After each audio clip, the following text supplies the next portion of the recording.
purchase wine for a fancy food store, and I was a cheesemonger as well.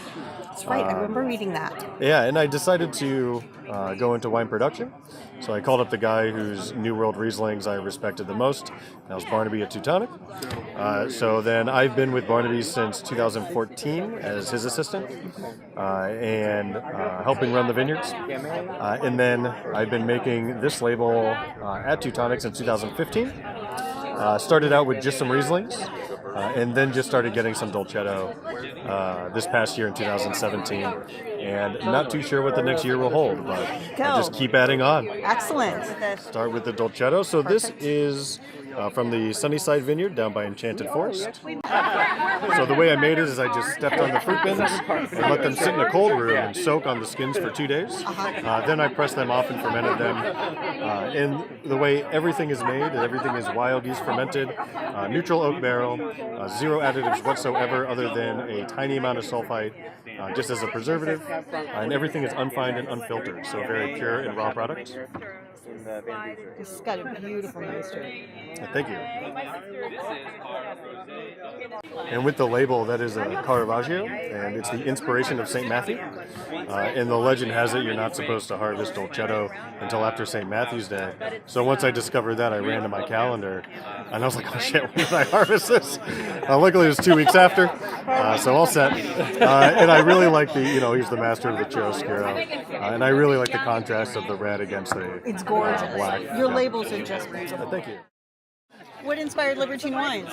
Well, Libertine is one who eschews all cultural values, pure hedonism. I attended Reed College in a previous life, and I majored in religious philosophy and mysticism, and I minored in hedonism. And so this is an homage to... It's a brilliant combination. I was saying Atlanta. So that's where that comes about. Very opulent. It's how I live my life. I eat, drink, and smoke whatever I care to and don't worry about it. So this one is an unlikely love of Dolcetto Rosé and Riesling.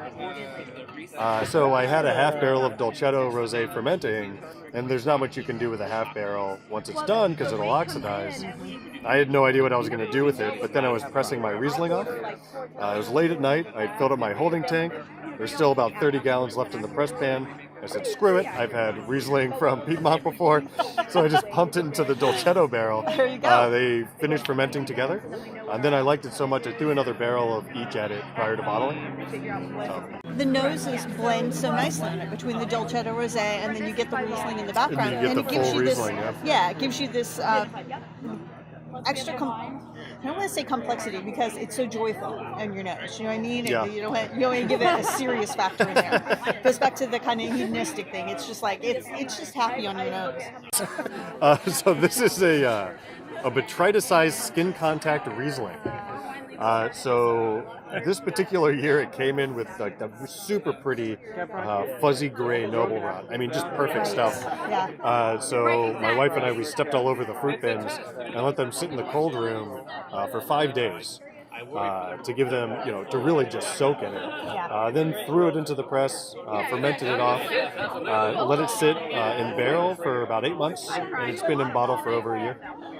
And totally dry. Totally dry. Yep. It just smells so great, and then it's got that great acid on the palate. And so a little bit of a tannic grip to it as well from the skin contact. Yeah.